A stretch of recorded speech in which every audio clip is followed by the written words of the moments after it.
Hi, welcome to the Agent Odyssey. I'm Matt Wyman, co-founder and CEO of Vicario. Vicario provides simulation for voice, chat, and headless agents so you can find problems before they go to production. And once they do go to production, you can monitor and build new simulations to stabilize your agents. Today, I have joining me Pravena Dhanalakota. I'm really excited to have Pravena here. She's founder and CEO of Supra, and she has a huge history with experience across fintech, autonomous driving, and enterprise consulting. She's spent more than a decade helping organizations build real AI products, and today she's doing something really different and new at the company Supra. Pravena, welcome. Maybe you can tell us a little bit about Supra. Matt, thanks for having me today. I'm super excited about our conversation.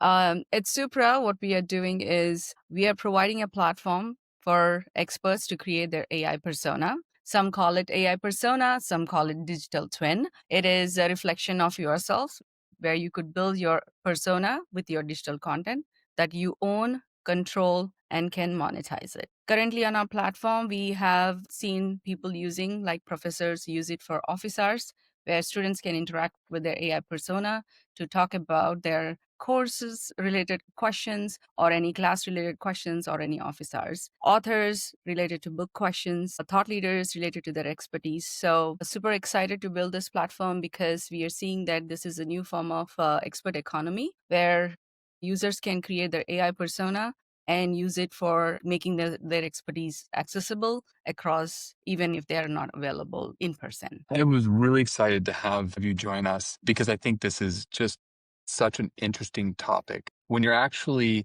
building a product for people to use where the currency is themselves, it raises a whole series of questions. And you even mentioned monetization. So we'll get to that definitely. But first, I'd love to how do people respond when they're first thinking about, okay, I'm the currency here. I'm putting myself out. What are the first set of concerns and questions that people have when getting ready to do that? First of all, building this product, when we say AI persona, it is a new thing, right? So people really don't understand what AI persona mean, whether it is themselves or is it everything out, right? So it is about themselves. First of all, there is a customer need to be knowledge trained. They need to be coached about what this product is first. That is one of the challenge we initially encountered because it's a new form of product. So once we kind of provide that knowledge about the product, they understand it. The main question that we get often is, I'm putting all my persona out there. What happens if it says something that I don't want it to say? Who is responsible for it? Are you responsible for it or am I responsible for it? Right? But in the age of AI, there is some kind of forgiveness that everybody should be accepting it because this is the future. Today, we have AI teachers. They are teaching courses. Today, we have AI salesperson. They are guiding customers. But there is certain amount of forgiveness. But what does that forgiveness looks like? It is all dependent upon how you train your AI persona, how much you Hmm. guide your AI persona, how much you are coaching it, right? It is not like, okay, I have created my AI persona, you go now, answer the question. No, right? You have to continuously, human in the loop becomes super important in here, right? You Ah, have to monitor your AI persona, right? When you train it, you test for yourself. Let me test it before I put it in public. So we give all those tools as a tool set for these experts to test their AI persona before they publish their persona to the users to interact with. That becomes important because they can test on various questions before even it goes to the public. So those kind of human in the loop, let's say I train my persona with all my digital content. Then I ask a question and it gives me wrong answer, then I can kind of tell my AI persona saying like, hey, that's not how I answer. Then I can real time train it, right? So then it becomes like more coachable, coaching it in real time. Then it learns it. And then when it learns it, next time similar question comes, it answers it because that data may not exist in the documents or content, or it may not have learned it. So that's how we have designed our product so that human in the loop is always there to reduce this errors of giving the responses that you don't expect. that your AI persona to give. So that's where the confidence comes slowly. I was going to ask, so there's an authenticity question there, right? Yes. Is that how authentic to me is this persona versus the persona reflecting what I would like to be? And then I think and people wear different. I mean, I'll use use the word persona again, but you wear different hats in different circumstances. You're almost a different facet of yourself in different environments, whether you're with family or you're at work. And so I have to imagine as people are engaging, they need to be very clear on the identity that they're creating in this digital persona and the purpose they're building this digital persona for. How do you help coach those boundaries? Excellent question. So we all have personalities, right? Our personality that we develop is a base personality that we develop through our experiences, our family, with people around it. But our personality trait changes based on people we interact with. Like whether we are in a professional setting, whether we are in a personal setting, that's where the trait changes. We haven't Supra is not there yet, but we are trying to go to that state where we wanted to understand environmental factors eventually, where this persona can understand whom I'm talking to. Can Mm. the AI persona understand the user itself? Today I'm talking to Matt. Have I talked to Matt before? Do I know Matt? Do I know Matt as a professional connection or Matt as a friend, right? So can I in the AI persona get user context, more of a user context? How many times I have talked to Matt? How many times and what kind of settings I have talked to? So we call it as environmental factors, whether it is a professional setting, whether it is a personal setting. So those kind of things so that we can simulate similar kind of persona traits of a individual, how they behave in the real life. So that's where we wanted to go with Supra, where it is truly reflective of an individual. As in real life, where your personality trait changes, your AI persona trait need to change based on who it is interacting with. That's where we wanted to go that far eventually in the future. And it's learning as it's having conversations. So Yes. that would imply then that there is this sort of angle where if it gets put in circumstances where it's having a lot of conversations, let's imagine a teacher where it's interacting quite a lot in that teacher-student relationship where it's answering questions, then in other circumstances it might start to lecture quite often. Mhm. I'm kind of curious, like that identity and how they guide that identity. If I'm understanding you correctly, part of that is having the person in the loop so they can say yes and no. But Yes. do you also are people concerned that these agents will start to get pushed in a particular direction and then used to create clips or statements that can then be used?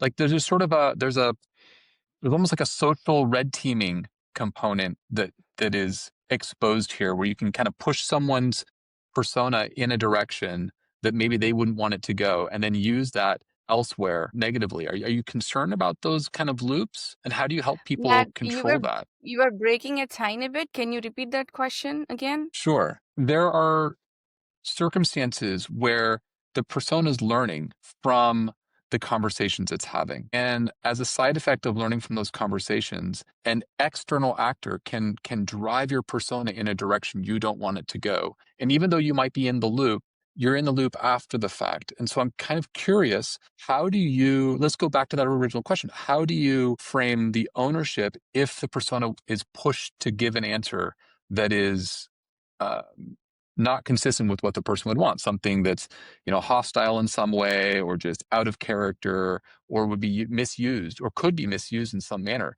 How do you help protect people in those circumstances? There's with any product, there are certain things. There are people that can take it to the far end, whether it is Yes. really bad use case or really good use case, right? There is definitely some kind of misuse can happen, right? But that we are using all kind of guardrails. We are trying all edge cases, putting into the place to define those guardrails to stop it.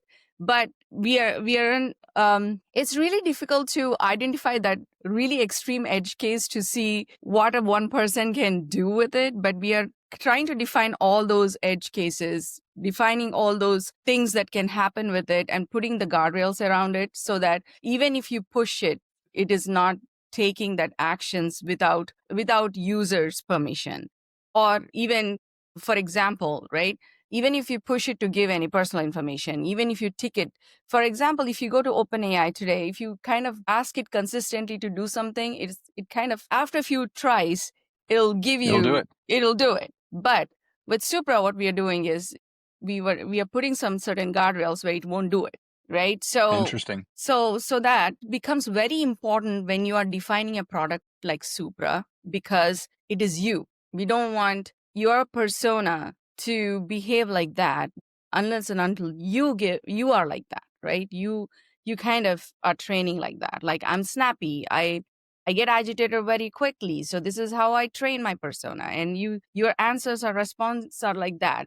But even then, where is the empathy? How it's gonna act? So it's up to you how you want to train it, but we are putting all the guardrails behind it so that it is not acting based on someone trying to modify its actions, but it is you. If you own your AI persona, you are modifying it, but it is not someone else trying to modify it. That makes a lot of sense. And I can imagine that to do this effectively, you need to hold a mirror up to the user so that they Yeah. see how they're behaving in different circumstances, which might surprise them. But I understand this guardrail notion. It makes a lot of sense. I can imagine, however, as you're taking this to market and you're describing it to potential customers, that these are all questions, that these issues of trust and understanding are all going to come up. And not everyone's going to be technical, and not everyone's going to have a deep foundation in AI, even though that this is a tool that they might want to use. And so I'm curious, as you're taking this to market and describing it to customers for the first time, how are you approaching this part of the conversation with them and the teaching that comes with it? So that's where the ownership and authenticity and the tools that we provided. So this is just the beginning. And also, we kind of, each time we introduce a new feature, we kind of have some kind of workshops where we talk about those particular features. And we are building this product so that a non-tech user can really use the product. We don't want a product where you are really technologically heavy to use the product. We wanted it to be a self-serve platform where it is easy to use and easy to understand it, and you feel confident about your product that you're using, just like putting a password, putting a fingerprint, right? So that once you are building it, you can, oh, this is where I'm able to control it. Oh, this is where it is learning it. Okay, so this is a step where I could see why I can trust Supra, because I'm using my content and nobody else can change it, right? Eventually, we wanted to introduce more security around it without any data leakage between personas. We wanted to allow multiple persona capability for individuals, where even Matt may have multiple AI personas on the platform, where each persona will have different set of securities so that personal Matt is not interacting with professional Matt kind of content. So we wanted to go and make sure that all these are separated. Think of it as individual, siloed, security oriented AI persona where each one has its own. I wanted to say it as like each one is protected in a way that it has multiple security keys where nobody can unlock it, kind of thing. So that Sandboxes. yeah, safe boxes, so that in the future we wanted to, there's some kind of term that we are using, it is called digital will, where in the future we can touch on this topic later, but digital will is something that when today you have a will where you write a will for afterwards what happens to your property, but what will happen after you create your AI persona, who can authorize it, who can unlock your safe, kind of a thing, your AI persona, so that those kind of safety and precautions we wanted to put in place so that it feels safe, secure, and you can trust Supra. We are not there yet, but all these are thinking into the product, because there is dealing with a persona, individual private data, where they have worked over the years. For example, one of the users on our platform has 30 years worth of data that they have ingested into their AI persona, that they have written over the past 30 years, that they own. That is their own proprietary data, right? But so we have to make sure that that kind of content is that they own it. That is not someone that can use even after they pass away or they keep their AI persona out there. You're raising a whole series of interesting questions. And I'd love to touch on first, does this mean that there are some ideal sort of persona or ideal customers right now that you're focused on? You mentioned before you're not necessarily focusing on the most technical, but are there people who have a reason for creating this persona that's more ideal than others at this moment in time? Yeah, there are few ideal customer profiles. Is for example, Adrian Cockcroft, who is one of the user on the platform. He is a well-known industry expert.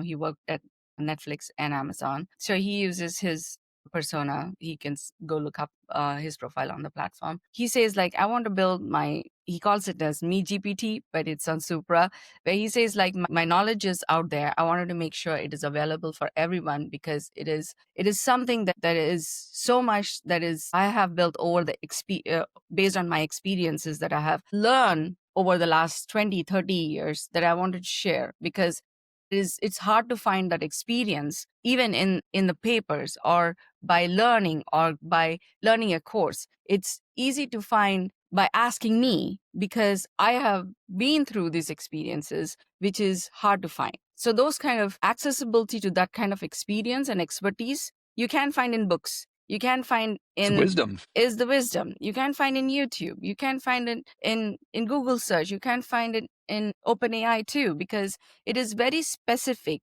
to someone who has went through, experienced the problem, solved that problem, and shown that it is solved in this way, and that knowledge is available through their AI persona. Another persona is, I don't know, have you heard of Sortino ratio? It is one of the risk assessment ratio. So Dr. Sortino, he has built Sortino calculations, where it is a risk assessment for investment. He built his persona because it is a proprietary calculation where people can calculate risk for investments.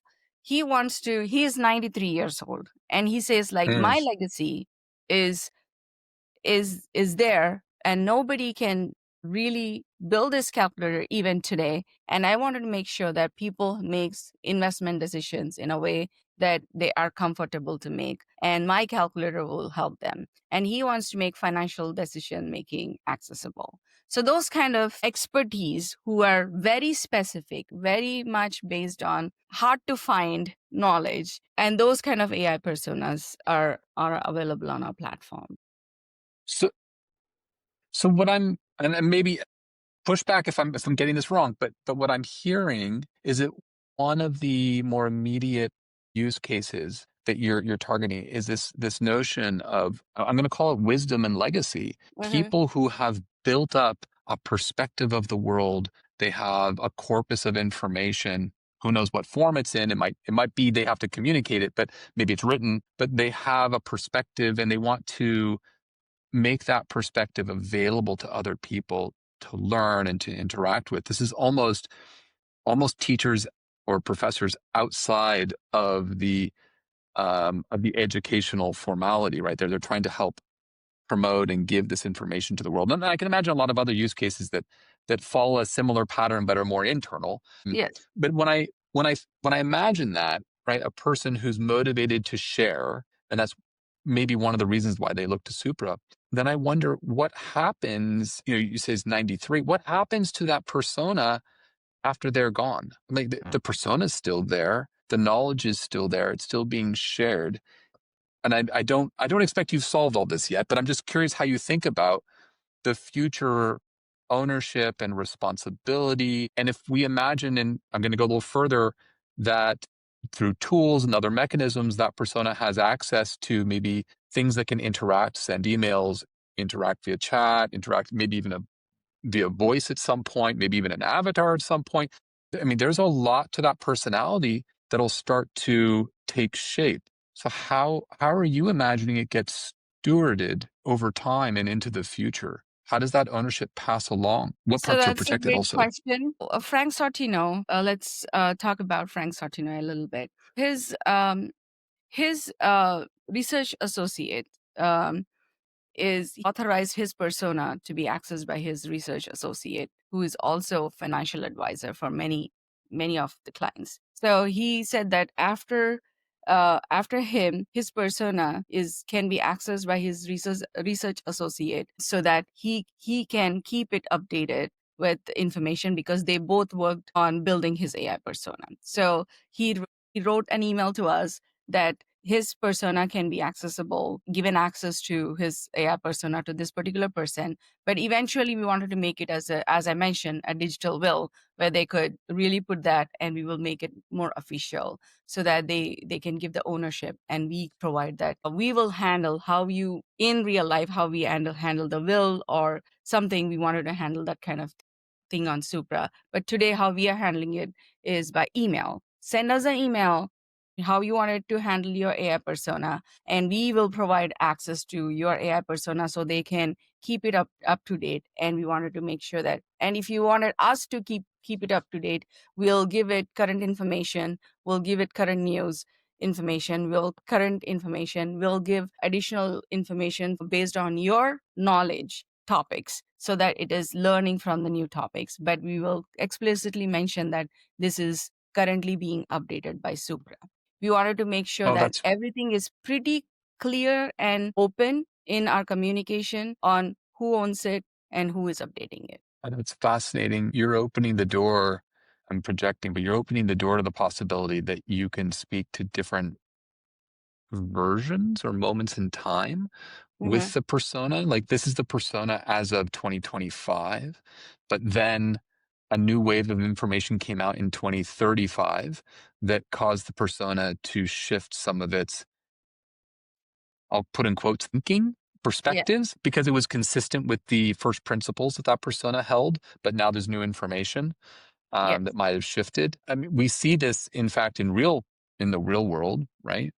And there are all sorts of examples of scientists and others who held one perspective, and then new information comes in and they shift. And it's amazing that you're already dealing with this sort of passing along. Are you seeing families reaching out and trying to use this to hold on to information within the family? Is that one of the common cases? Yes, but also families is like little more difficult. What we have seen is families are like we don't know like exactly how to handle it right now. Yeah, it feels like something you'd want to say, like, that's a case we should maybe get Yes. a little bit more foundation before we go tackle that.